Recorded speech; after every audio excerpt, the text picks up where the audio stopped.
Stories After Dusk.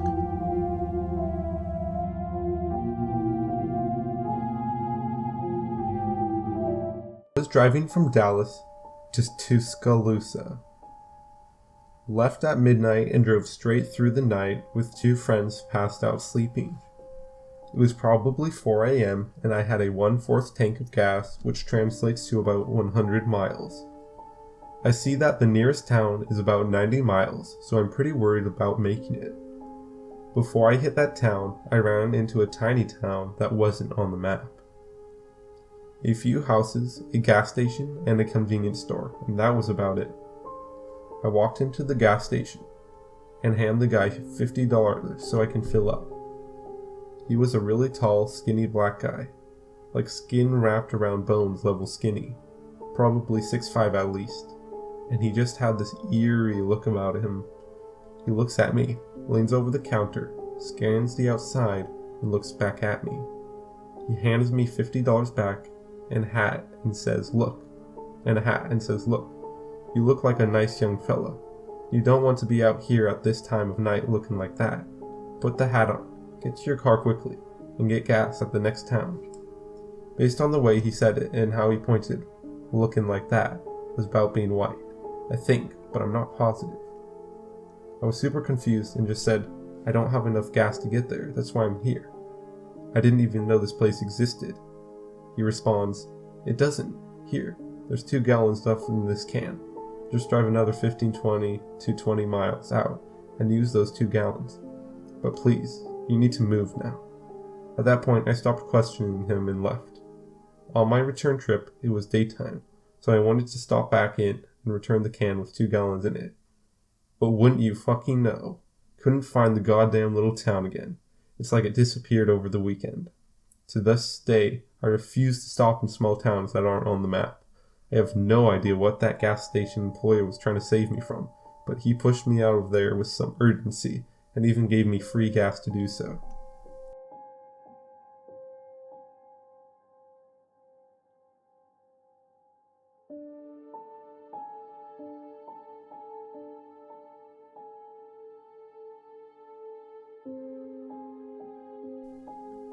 A group of friends and I decided to take a small Saturday afternoon road trip into the backcountry of South Carolina. We figured we'd just drive around, head southwest, and see if we could find some antique shops, cemeteries, abandoned buildings, and the like. We pile into my car and start driving. It's about an hour of nothing, just some light conversation in southern pine forests. We pass a few horse farms and some quaint old mill towns, and a few gas stations, but nothing interesting yet. 2 p.m. rolls around and we decide we wanted to get something to eat. As a rule, we always like to try local diners and restaurants, so we keep driving until we saw a faded road sign for a town. It was about 5 miles down the road and we figured that's good enough. As we're driving through the town, we notice there's no one out. No cars on the road, no people on the streets, and no real houses. The streets are all lined with abandoned and boarded up warehouses, shops with broken windows, and a few broken down cars from the 90s. The further we go, the worse it gets. We finally get to a diner that's right off their main street. It looks like there's about 10 people eating inside, and there's a few cars in the parking lot. Seems like they're open. Here's where it starts to get weird. We open the door and step in. As soon as we clear the threshold, everyone stares at us. It's like in movies where the record scratches on the jukebox and everyone looks, except far more uncomfortable. In the middle of the diner is a large table with 6 people around it, who all turn back to their food and start whisper talking. The waitress nervously shuffles up to us and quietly asks how many. My friend Chris takes the lead and says, 4, in just a normal speaking voice. Everyone looks at us again, and the waitress, who looks barely older than 16, recoils, but takes us to our table. She sat us in a basic 4 top near the large table in the middle.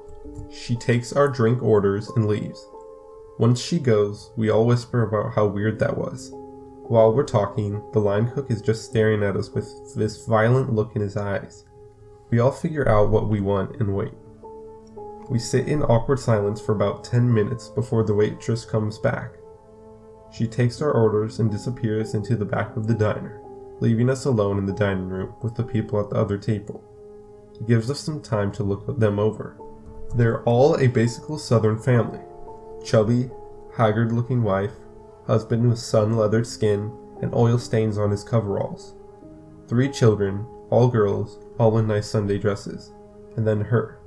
The other woman was dressed like the younger girls, but looked very much in her 40s. She wore a red, paisley patterned dress with frilled lace at the collar and cuffs. Her hair was long and stringy and covered the bulk of her face. To the left of her was a doll, seated in a high chair for babies. The woman would sometimes lean in towards the doll and whisper something, then giggle. Soon the waitress dropped food off at their table, but set a meal down for the doll too. She commented on how pretty the woman's daughter was and left. About 10 minutes later she came back with our food, silently left, gave us the side eye, and walked away. The waitress came back to refill the others' table's water, where she asked everyone how the food was, but asked the doll too. When she asked the doll, she spoke in a baby voice. The woman then picked up the doll, held it in front of her face, and spoke in a little girl's voice. She was being the doll. My other friend looked at me with the most terrified, wide-eyed expression. She worked with disturbed children as a therapist in a court-mandated facility. We shoveled our modern, mediocre food down, and my friend Chris dumped $40 on the table and we left. As we were leaving the town, Chris was looking for any sort of town name. I was checking to make sure we weren't being followed. This happened about 6 years ago, and we still can't find that town. No one remembers the name, or the road it was off of, but we remember being there, and what the diner looked like.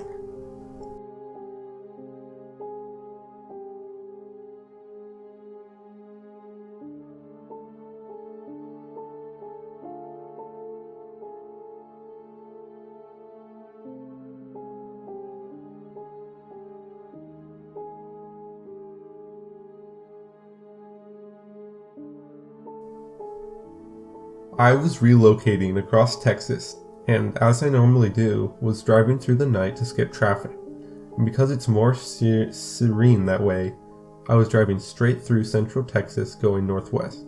So seeing the hill country change to desert in the full moon was super cool. Anyways, I was driving with my now ex-wife, and we were running low on gas. Luckily, we were pulling into a tiny no-name town, and we could see an old gas station come around the bend. This encounter happened at 2 a.m. Now, this town only has one road, and this station was right at the edge of town at the end of it. When I say old, I mean very old. The type that you have no option of prepaying. You simply flip up the handle on the machine and you hear the pump inside start struggling to get the gas from the reservoir. It had the old style tick readers too. Not a thing electrical on it. I, being the young man I was, had never seen one before. So I walked into the store to buy the gas before I pumped. The store only had one light in the far back on, and I almost thought it was closed, since it was barely brighter inside than it was out in the moonlight. Upon entering, I saw the place was deserted. No customers, no workers, nothing. However, there was an odd tune playing on someone's radio that I couldn't place. An old-sounding, upbeat piano piece was playing somewhere around the corner inside, and I heard the shuffling once, and I walked closer to the source. This place made me feel scared. Not the whoa, this is creepy scared, but the all hairs are on end. Something is seriously wrong here, but I can't figure it out scared. As I turned the corner, I saw a young man standing next to a large radio and dancing. His dancing, though, was extremely off-putting and seriously didn't match the tune at all. Though the radio was cranking out what sounded like ragtime, this guy was running his hands up and down his body and pretty much feeling himself with his eyes closed in what looked like bliss. He was going far slower than the music, and definitely wasn't on tempo. For some reason, I couldn't speak. I couldn't even move. I was in a trance as every part of me screamed to turn and leave. Finally, I said, "Excuse me, I just need some gas." The guy kept dancing. I said it a little louder, and he finally slowed down a bit and opened his eyes, and focused on me. But it was like he was looking at a finely cooked steak. He was looking almost through me, and silently walked to the register, not saying anything. I said, just $20, please." He again didn't say anything, and just stood behind the ancient register.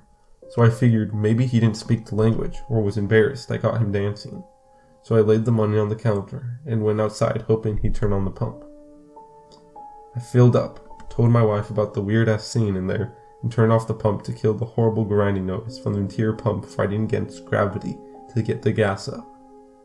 Weird thing is, when we were leaving, I looked back in the window, and the guy was still standing there behind the counter. This may sound fine, but my money was still on the counter in front of him. It was like he was a robot who just turned off once I left.